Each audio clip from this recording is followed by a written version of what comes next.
اٹھتے بیٹھتے آتے جاتے استغفر اللہ ربی استغفر اللہ الذی لا الہ الا ہو الحی القیوم واتوب الیہ استغفر اللہ ربی من کل ذنب واتوب الیہ.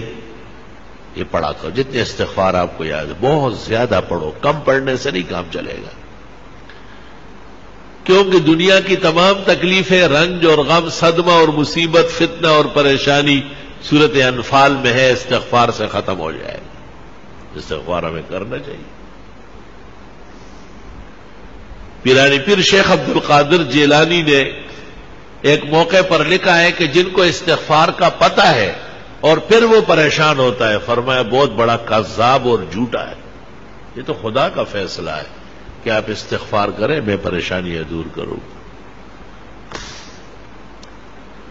اب یہ کہ ہمیں محبت چاہیے، آرام چاہیے، عزت چاہیے، حلال دولت چاہیے، وقار چاہیے، حفاظت چاہیے، خدا تیری نصرت چاہیے، بندوں کے ہر شر فساد سے بچت چاہیے. اس کا ذکر اللہ نے سورت نوح میں کیا ہے 29ویں پارے میں کہ یہ بھی استغفار سے ہو. لے سارا کام استغفار سے ہوگا.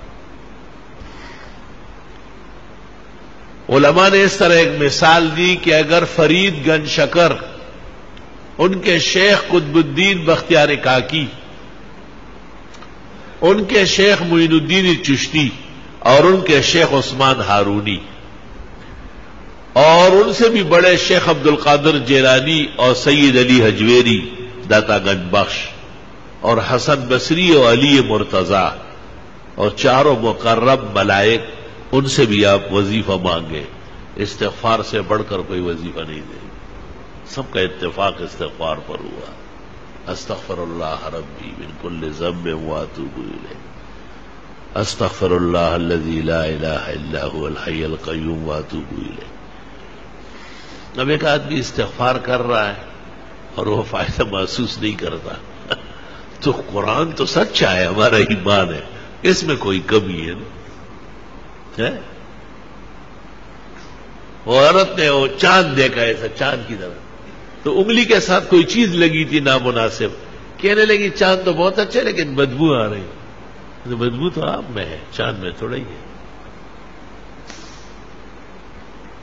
اب اپنے آپ کو اس معیار پر لانا ہے کہ ہمیں استغفار سے وہ فائدہ پہنچے جو اللہ تعالیٰ نے سورت انفال میں بیان کیا ہے. وما كان الله ليعذبهم وانت فيهم وما كان الله معذبهم وهم يستغفرون.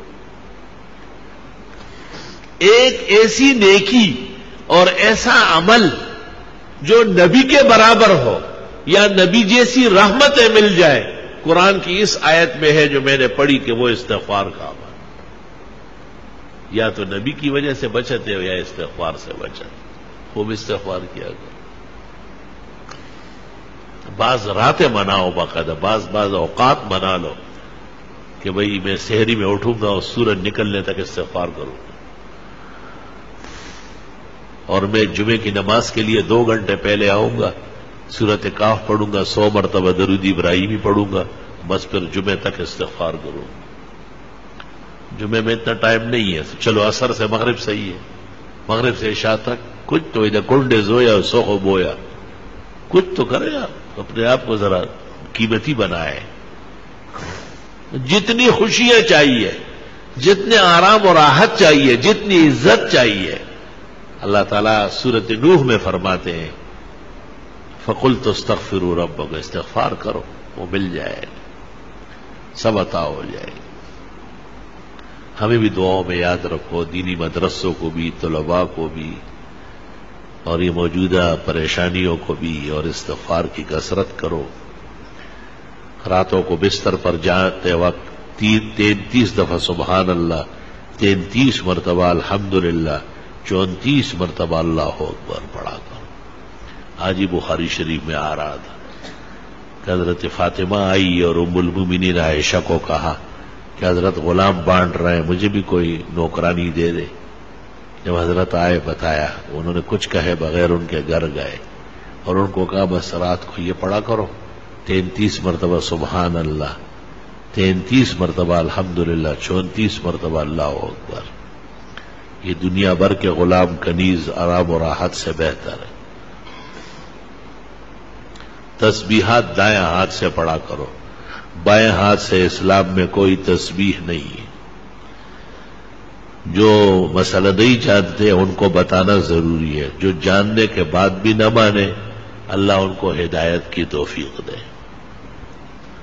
آپ کا کام اور ہمارا کام خیر آگے بڑھانا ہے، خیر منوانا ہماری ذمہ داری نہیں ہے. اللہ نے نبی کو کہا ہے انما علیک البلاغ وعلینا الحساب، آپ پہنچائیں، حساب میں خود کروں.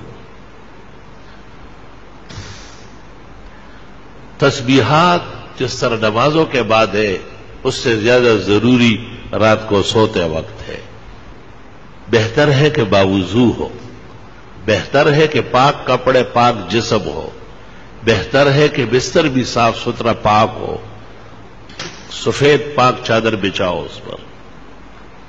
بستر پر آنے کے بعد اگر کوئی حرج نہیں ہے، گرانی نہیں ہے، تو سورت الف لام میم سجدہ ایک بار اور سورت ملک ایک بار ہر رات کو پڑھنا سنت طریقہ ہے. قیامت کے دن شفاعت آسانی سے نصیب ہو جائے گی.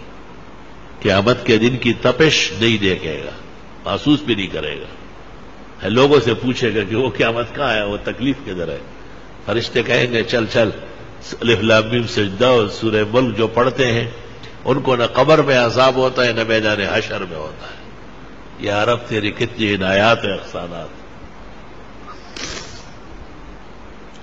اورنگزیب عالمگیر نے جو قرآن شریف لکھا ہے تو الف لام میم سجدہ اس پر بھی لکھ دیا 21 پارے میں کہ رات کو سوتے وقت الف لام میم سجدہ اور ملک پڑھا کرو.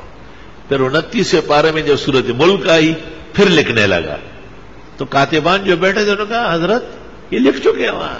کہا آرام سے رہو، وہ الف لام میم سجدے پر لکھا، یہ سورت ملک پر لکھا.